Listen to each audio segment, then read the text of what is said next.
Territoire Sénat, Saveria, bonjour, rebonjour, avec les titres de cette actualité ce matin. Bonjour à tous. Nouveau déplacement d'Emmanuel Macron aujourd'hui dans la Drôme. Nouveau déplacement et nouveau format. Le chef de l'État va déjeuner avec des élus après une rencontre en tête-à-tête avec le président des Républicains, Laurent Wauquiez. Dans le même temps, le grand débat national prend forme. Les contributions affluent. C'est la fin officielle de la commission d'enquête sur l'affaire Benalla après 6 mois de travaux, des auditions très médiatiques. Les sénateurs travaillent à la rédaction de leur rapport.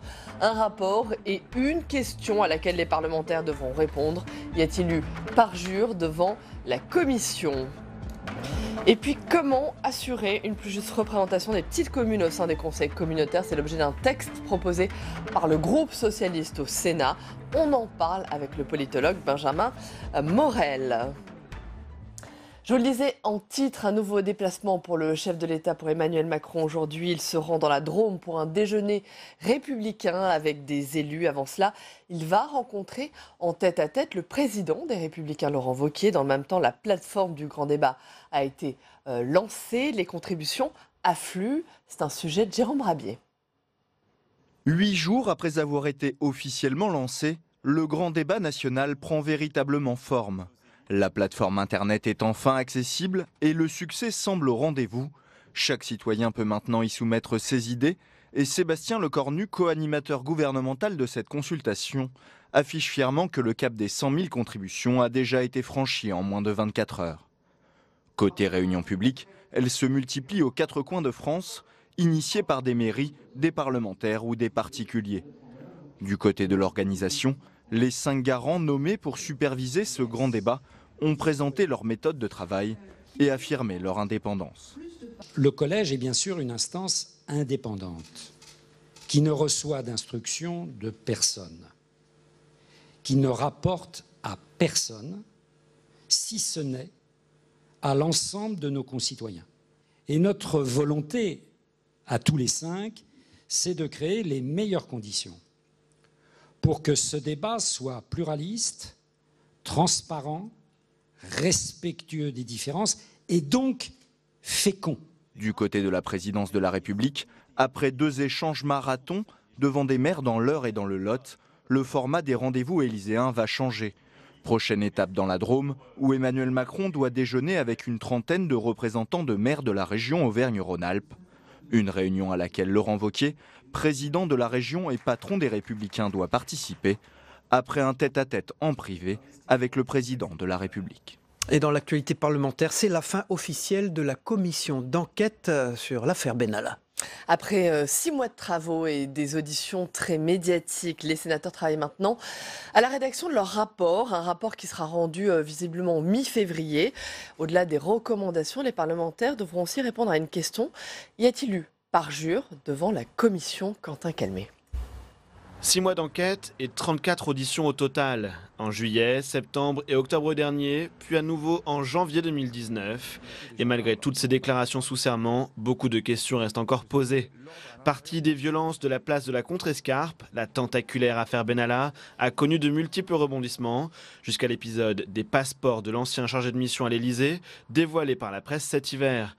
Avec un constat désormais, par exemple sur la question de ces passeports diplomatiques, les versions de l'Élysée et celles d'Alexandre Benalla se contredisent.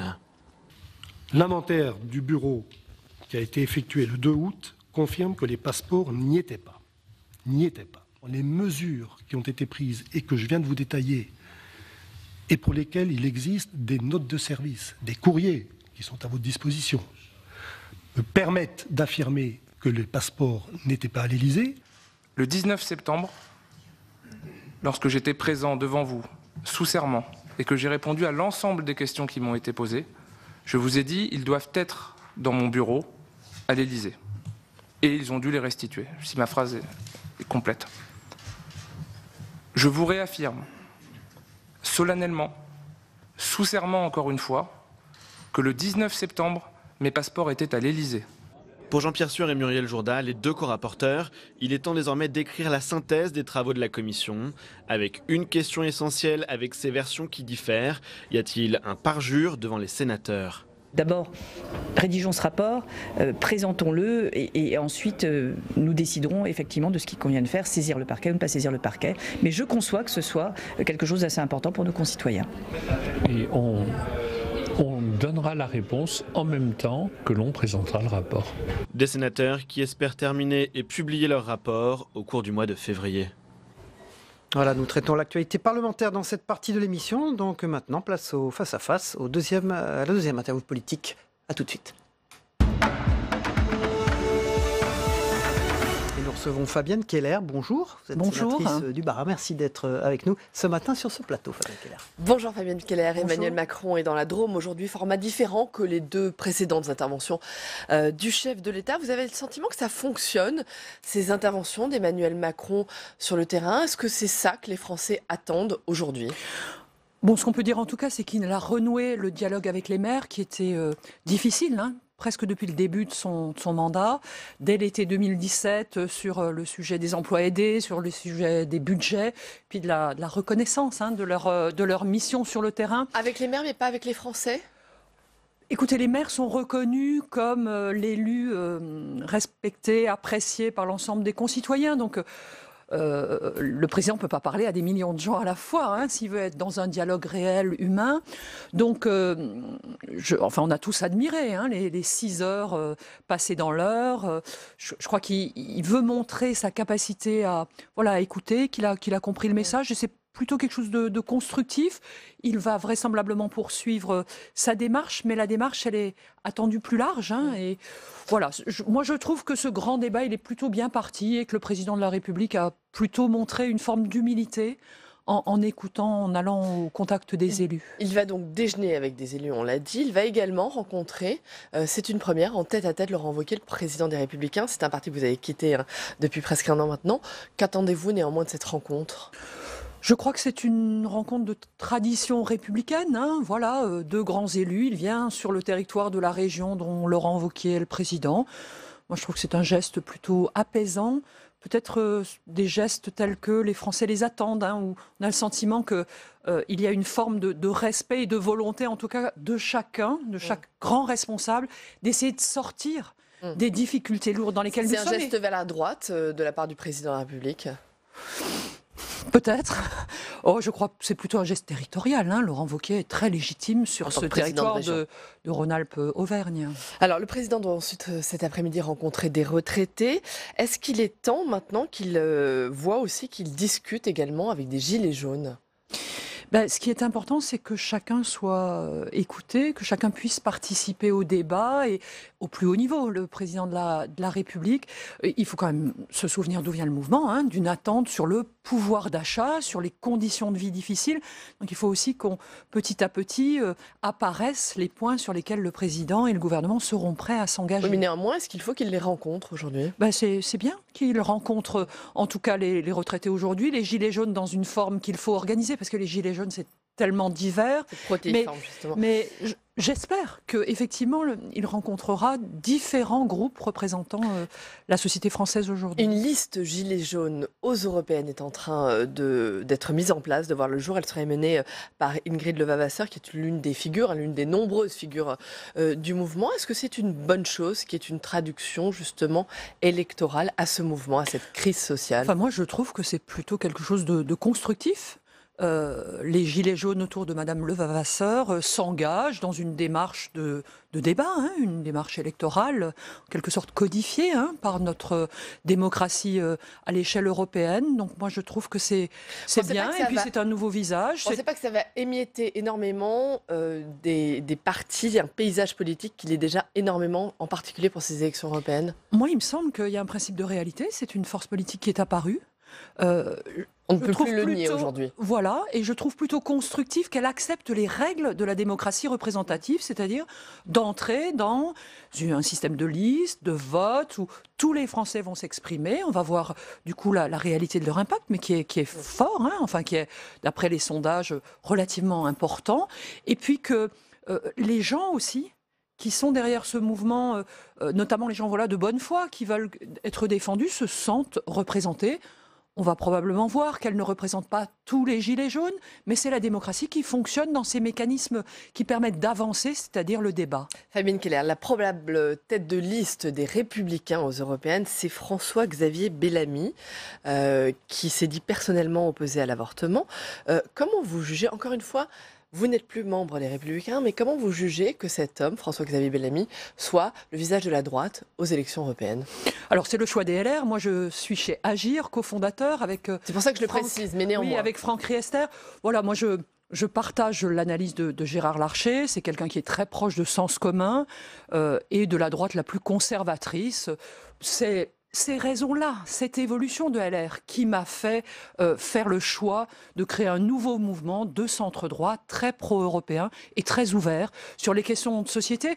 On célèbre Simone Veil, moi je suis très attachée à sa figure. J'aime à rappeler qu'aucune femme ne choisit l'avortement, c'est toujours une immense souffrance. Reculer sur ce droit qui existe depuis 1974, c'est pour moi un vrai recul dans la société française. Choquant. Oui.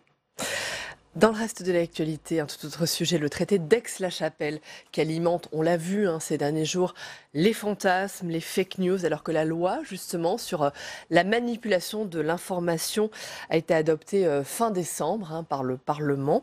Comment lutter justement contre ce phénomène? Je vous propose, avant d'en parler, de regarder ce reportage de Jonathan Dupriez.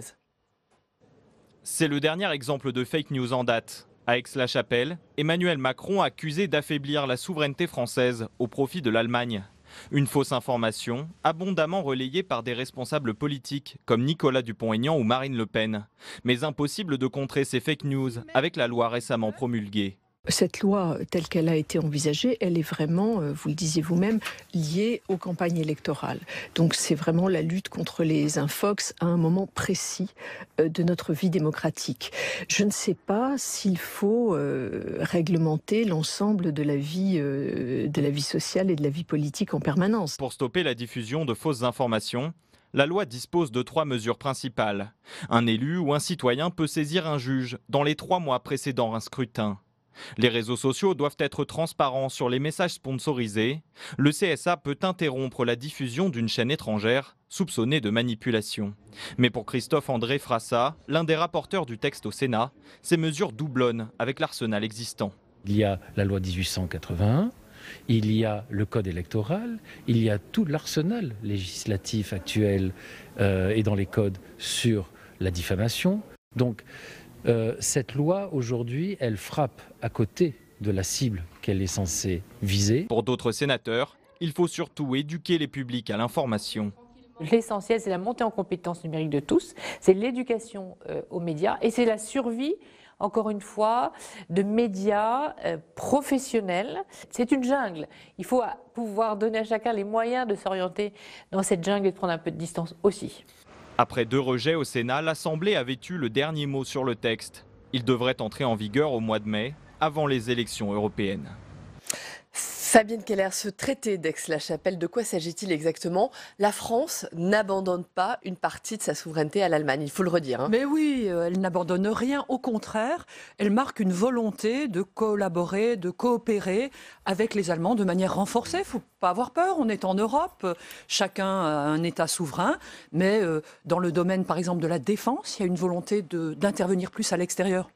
Conjointement, dans le domaine du transfrontalier, alors ça se passe plutôt au bord du territoire, il y a une volonté marquée de développer sur les sujets de l'environnement, du transport, de la santé, des coopérations. C'est des petites Europes qui se construisent aux frontières et bien sûr dans le respect des règles nationales. Vous parlez des petites Europes, justement, la collectivité européenne d'Alsace est en cours de formation. Qu'est-ce que ça va changer justement à la coopération franco-allemande, cette collectivité d'Alsace? Alors cette collectivité s'appuie... De quoi s'agit-il tout d'abord? Alors l'idée c'est de créer une collectivité s'appuyant sur des compétences notamment transfrontalières, puisque l'Alsace est très en prise avec l'autre côté du Rhin, le pays de Bade. Et puis il y a une volonté aussi de faire vivre cette entité, l'Alsace, qui a toujours existé, mais qui s'est trouvée incluse dans un Grand Est trop grand, cette méga-région, qui comme d'autres, comme la Nouvelle-Aquitaine ou l'Occitanie, est très loin des gens à une échelle. Il y a 450 kilomètres d'un bout à l'autre de la région. Donc cette nouvelle collectivité se propose d'être plus proche des citoyens et sur des questions, par exemple, de transport. On a des sujets de poids lourds de part et d'autre du Rhin, d'être cohérent avec nos amis allemands, de construire des ponts. On a toujours besoin de faciliter les relations, d'apprendre plus la langue du voisin.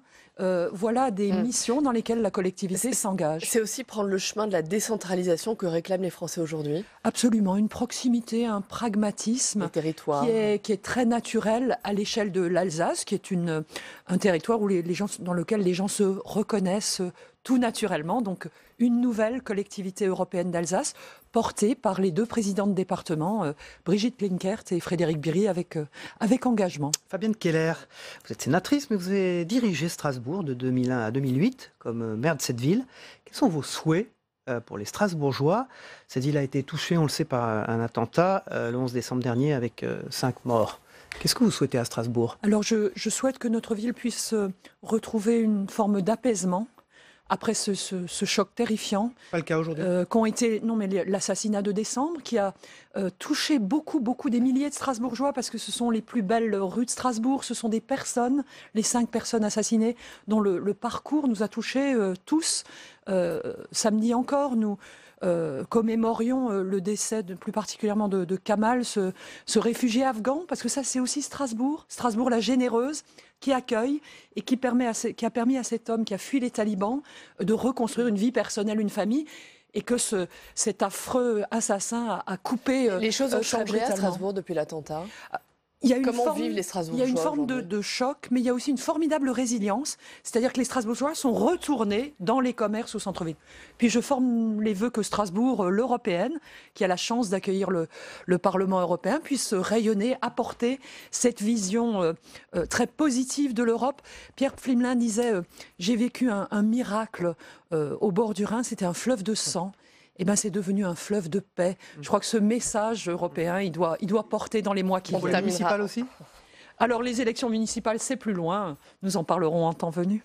Merci beaucoup, Merci Fabienne Keller. Merci beaucoup. Dans le reste de l'actualité, comment assurer une plus juste représentation des petites communes au sein des conseils communautaires? C'est l'objet d'un texte proposé par le groupe socialiste au Sénat. Il est examiné aujourd'hui en séance par les sénateurs. On en parle dans un instant. Parfait, on passe à l'œil de Benjamin Morel dans un instant. Il est arrivé, il est en col roulé ce matin. Il est en col roulé, toujours en effet. docteur en sciences politiques. Oui, ça n'a pas changé. Ça. Bonjour Benjamin Morel. Bonjour merci d'être Benjamin. avec nous. Alors cette proposition de loi qui vise à assurer une plus juste représentation des petites communes au sein des conseils communautaires, de quoi s'agit-il? Mais si vous voulez, vous savez que les communes aujourd'hui s'associent dans le cadre d'intercommunalité. Elles n'ont pas le choix de s'associer étant donné que la loi les oblige à rentrer dans des intercommunalités et à transférer un certain nombre de compétences. Le problème, c'est une fois que ces compétences passent à l'intercommunalité, comment est-ce que les communes gardent malgré tout une main, un droit de regard? Et on voit très bien que les dernières lois ont grandement favorisé les grandes communes aux dépens des petites qui subissent un peu du coup les politiques transférées. Cette loi tente de rééquilibrer un peu en tout cas ces difficultés. Parce que rééquilibrer la représentation, c'est rééquilibrer en fait le pouvoir qu'elles ont au sein des plus grandes instances. Exactement, parce qu'encore une fois, ces politiques qui normalement relèvent de la commune, en fait n'en relèvent plus. Et pour une petite commune, déléguer à l'intercommunalité certaines compétences, c'est en faire perdre la main dessus. Vous jugez que c'était une urgence de modifier la représentation de ces communes? Alors si vous voulez, il y a tout un tas d'urgences. Très clairement, aujourd'hui, l'intercommunalité telle qu'elle a été pensée, ça ne date pas de la loi NOTRe, mais ça a été aggravé par la loi NOTRe, est devenue plutôt une supracommunalité, c'est-à-dire une communalité, des intercommunalités qui écrasent un peu les communes. Donc il est nécessaire aujourd'hui de mettre plus de souplesse dedans, de mieux représenter les communes, tout bêtement parce que l'échelon démocratique de base, c'est pas l'interco, c'est la commune. Qu'est-ce que ça va changer concrètement si cette loi est adoptée? Alors ça va donner un peu plus de marge de manœuvre à ces petites communes, ça va leur donner notamment un droit de regard sur un certain nombre de politiques sur lesquelles elles sont aujourd'hui très marginalisées. C'est pas une révolution, mais c'est très clairement une amélioration dans un cadre qui aujourd'hui est très contraint. Benjamin Morel, est-ce que l'avenir de la décentralisation, il est là, il est à l'échelon communal? Oui, tout à fait, parce que qu'est-ce que c'est à la base la décentralisation? On l'a un peu oublié, on a vu ça comme un processus de délégation de compétences sans fin, alors que la décentralisation, c'est rapprocher la décision démocratique du territoire. Or, fondamentalement, cette démocratie de l'interconnaissance qu'est la commune, eh bien, on l'a un peu oubliée, on l'a un peu écrasée. La démocratie de l'interconnaissance. Exactement, parce que vous connaissez votre maire, vous connaissez également les lieux dans lesquels sont établies les politiques publiques. Et ça, c'est pas le cas dans un cadre départemental, régional ou national. Donc cette démocratie de base, c'est l'école de la démocratie, l'école de la République, tant pour les élus que pour les électeurs. Vous avez le sentiment aussi que c'est pour ça qu'Emmanuel Macron, aujourd'hui, fait le choix de se rapprocher du terrain, de se rapprocher des Français, par les maires, par les élus à travers ces rencontres? Oui, parce que là-dessus, peut-être a-t-il compris en effet l'importance de cet échelon. On a fait la décentralisation à l'envers. Quand vous prenez aujourd'hui les études internationales, vous voyez que la régionalisation accroît les inégalités territoriales, fondamentalement. En revanche, quand vous avez un État déconcentré, un État qui aide les communes et des communes qui ont une vraie marge de manœuvre, eh bien, vous créez de la démocratie et vous créez du développement sur les territoires. Donc il faut repenser la décentralisation, peut-être plus qu'un nouvel acte, il faut la repenser par la base, par les communes. Dernière question, comment on repense la décentralisation par la base? Il y a beaucoup de points qu'il faudrait éventuellement développer. Je parlais tout à l'heure de la régionalisation qu'il faut probablement revoir et repenser. Il faut également repenser ces intercommunalités qui phagocytent un peu les communes en redorant le blason notamment des syndicats intercommunaux qui, eux, eh bien, peuvent permettre d'avoir des politiques à géométrie variable. Il faut repenser les finances locales. La suppression de la taxe professionnelle, de la taxe d'habitation n'a pas seulement étranglé les communes, elle a coupé en fait la possibilité de définir le taux d'un impôt et de mener des politiques. Et enfin, il faut laisser plus d'air aux communes. Ça passe pas forcément par un droit à l'adaptation de la loi ou par un droit à la différenciation. Ça passe tout simplement par l'abstinence du législateur, l'abstinence du pouvoir réglementaire national quand il intervient dans des domaines qui, normalement, pourraient faire l'objet d'une norme communale. De gérer les choses, se gérer un peu localement. Merci. Exactement. Voilà, merci Benjamin Morel. Benjamin Morel, docteur en sciences politiques. Il doit faire froid dehors parce que vous avez mis un Il col fait très froid. Merci. On passe à l'agenda. Saveria, ce qui se passe au Sénat. À 10h, il faudra suivre une audition devant la délégation aux collectivités territoriales, audition des ingénieurs territoriaux sur l'impact, justement, pour les collectivités, des textes récents en matière de simplification des normes. À 14h30, on vient d'en parler en séance, la proposition de loi sur les petites communes au sein des conseils communautaires. C'est un texte des socialistes Jean-Pierre Sueur, Marc Denis, Éric Kerrouche, ainsi que Patrick Caner. Et puis, autre texte important à suivre en séance, juste après dès 16h30, une proposition de loi sur la création d'un droit voisin au profit des agences et des éditeurs de presse. C'est le texte du vice-président du Sénat, David Assouline, qui vise à créer donc un droit voisin au profit des agences de presse, des éditeurs de presse. En clair, c'est permettre aux journaux, aux magazines, aux agences de presse de se faire rémunérer lors de la réutilisation en ligne de leur production par Google News ou encore par Facebook. Oui, voilà. Au moment d'ailleurs où le 32e baromètre de confiance des Français dans les médias, réalisé par Kantar, montre que les Français sont de plus en plus défiants à l'égard des organismes de presse. Voilà, dans un instant, c'est la revue de presse qu'on commente ensemble. Je viens d'en parler et c'est dans La Croix ce matin, c'est cette crise de confiance dans les médias, Saveria. 32e baromètre de la confiance des Français dans les médias réalisé par Kantar pour La Croix. La crédibilité et la perception de l'indépendance des journalistes sont au plus bas. Sans surprise dans ce contexte de crise sociale où la presse est prise à partie, les indicateurs du baromètre de la confiance sont en berne. Si l'intérêt pour l'actualité remonte, 67%, les journalistes sont jugés indépendants par seulement un quart des sondés. La confiance envers les différents médias est au plus bas. Le mouvement des Gilets jaunes a eu un effet dévastateur sur la télévision qui est à son plus bas niveau historique, souligne Karine Marcet, qui est la directrice associée de Kantar Public. Paradoxalement, les médias auxquels les Français accordent le moins de confiance sont ceux qu'ils utilisent le plus pour s'informer. La télévision reste en tête à 46% devant Internet à 29%. Et nous, on ne se sent pas du tout concernés par ça, ici sur Public Sénat. À la une du Dauphiné, Emmanuel Macron et dans la Drôme, on en a parlé tout à l'heure. Nouveau déplacement d'Emmanuel Macron, nouveau déplacement et nouveau format. Le chef de l'État va déjeuner à la préfecture de Valence avec des élus après une rencontre en tête-à-tête avec Laurent Wauquiez dans ce département rural. Le mouvement des Gilets jaunes est très suivi, très mobilisé. Les 60 élus attendent donc de pied ferme le président pour débattre. Voilà, la prime d'activité est à la une du courrier Picard ce matin. L'annonce d'une revalorisation de la prime d'activité a provoqué une explosion des demandes. Suite aux annonces du président de la République en décembre, la caisse d'allocation familiale a enregistré 7 millions de simulations sur la prime d'activité avant les annonces du 10 décembre. Elle bénéficiait à 5 600 000 personnes pour un montant moyen de 160 € par mois. 1 million de ménages supplémentaires pourraient désormais en bénéficier depuis début janvier. 7 millions de simulations ont été enregistrées. Au total, ce sont 450 000 demandes qui ont été formulées. Et ce sont des victimes qui s'expriment. C'est le drame de l'homophobie dans le Maine libre à la une aujourd'hui. Ce sont des victimes qui s'expriment parce qu'ils sont homosexuels. Ces Sartois de tous âges subissent régulièrement des insultes et des coups pour que cela cesse, pour que l'impunité cesse. Ils décident aujourd'hui de témoigner à visage découvert, des témoignages à lire donc ce matin dans votre quotidien. Voilà, l'une ce matin de Libération Champagne, c'est de moins en moins d'oiseaux, c'est triste, il y en a moins. La population des oiseaux diminue, les experts sont formels. Parmi les causes du déclin, bien sûr, l'activité humaine qui, pour beaucoup, les populations sont particulièrement sensibles aux conditions météorologiques qui impactent la végétation ou encore les populations d'insectes. Résultat, il y a aujourd'hui en France et dans notre nature de moins en moins d'oiseaux. Merci beaucoup Saveria, on vous retrouve demain évidemment pour une nouvelle édition de cette troisième partie de Territoire Sénat. Dans un instant, la météo des territoires de Gilles Mourou, le temps qu'il fait en France, mais également dans les départements français d'Amérique, de l'océan Indien, du Pacifique et des Caraïbes. Puis ensuite le Zap Matin de Christophe Combarieux, avec ce qui s'est passé dans les autres matinales d'infos, un résumé. On se retrouve après. Très bonne journée, à demain. La météo vous est présentée par l'Assemblée des départements de France.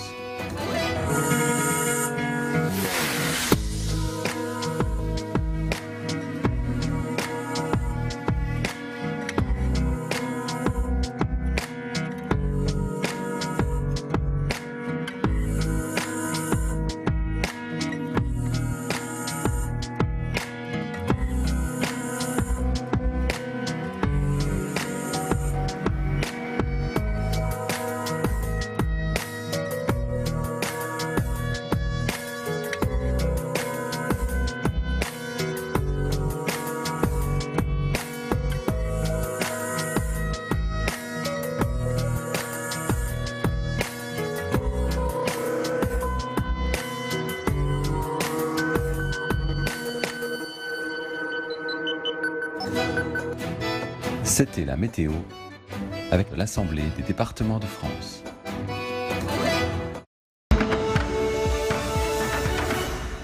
Une loi anti-casseurs, bravo. Mais il ne faut pas que cette loi anti-casseurs soit utilisée contre les Français. À quand une réponse politique? Une loi anti-casse de la solidarité contre les broyeurs de vie et de rêve? Une loi pour la justice, pas juste pour la force? Je suis très vigilante sur la manière dont on va la rédiger, sur le texte final auquel nous allons arriver. Pour l'instant, le compte n'y est pas, de mon point de vue. Plutôt que de pousser des cris, plutôt que d'encourager et d'accepter la violence, nous voulons protéger. Protéger les commerçants, protéger les habitants, protéger les manifestants et protéger les policiers. Il y a eu plusieurs lois anti-casseurs et notamment sous Nicolas Sarkozy. Tout cela existe et ça n'a jamais... Pour les hooligans dans les stades de foot. Non, pas seulement. Ça n'a jamais été mis en œuvre. Non, on n'a pas le droit normalement de participer à une manifestation en étant masqué, etc. Le débat organisé par le président de la République, il a rencontré des maires cette fois-ci. Donc il se rend dans la Drôme, il va rencontrer des élus des 12 départements d'Auvergne-Rhône-Alpes et... Laurent Wauquiez. Un vrai échange, ça veut dire aller voir les Français. Ça ne veut pas dire se déplacer dans une bulle où tout est organisé, où ceux qui ont le droit de prendre la parole sont triés sur le volet. C'est une bonne chose qu'il soit invité par le chef de l'État? Mais évidemment. Ce qui est incroyable, c'est qu'on s'étonne aujourd'hui qu'il y ait ce type de rencontre. La politique, c'est quand même pas en France la guerre civile. Je pense qu'il est bien, dans une situation de crise comme celle-là, que M. Macron consente à écouter l'opposition, notamment Laurent Wauquiez, sur les sujets qui aujourd'hui font débat et ont été à l'origine de la crise. Je pense au sujet du pouvoir d'achat, au matraquage qui a été celui des classes moyennes, celui des retraités sur la fiscalité, celui qui, le premier qui avait dénoncé cela, c'était Laurent Wauquiez, je vous le rappelle. Ça ne sert à rien, si ce n'est à essayer d'enterrer le mouvement des Gilets jaunes. Donc ils peuvent faire tous les formats qu'ils veulent. peuvent sortir Hanouna, ils peuvent faire des one-man shows. Nous sortirons de ce débat avec un ensemble de propositions. Mais ne me demandez pas, avant la fin du débat, de dire quelles seront nos propositions. Ça n'est pas ce que vous avez demandé, mais c'est le cadre que nous avons fixé. Et je fais confiance aux Français pour dire ce qu'ils souhaitent dans ce débat. Les Français ne sont pas dupes de la duplicité du président, qui épuise les gens, qui n'aborde pas les vraies questions et qui ne veut pas changer. D'ailleurs, il l'a écrit. Tout le monde, et donc, tout le monde est duplice dans votre univers, Nicolas Dupont-Aignan. Oui. Les médias, le président, les autres, quoi. Voilà, demain, notre invité politique dans Territoire d'Info, ça sera Nathalie Loiseau, la ministre chargée des Affaires européennes, qui sera sur ce plateau. Merci de votre fidélité, bonne journée à tous et on se retrouve évidemment demain. Au revoir.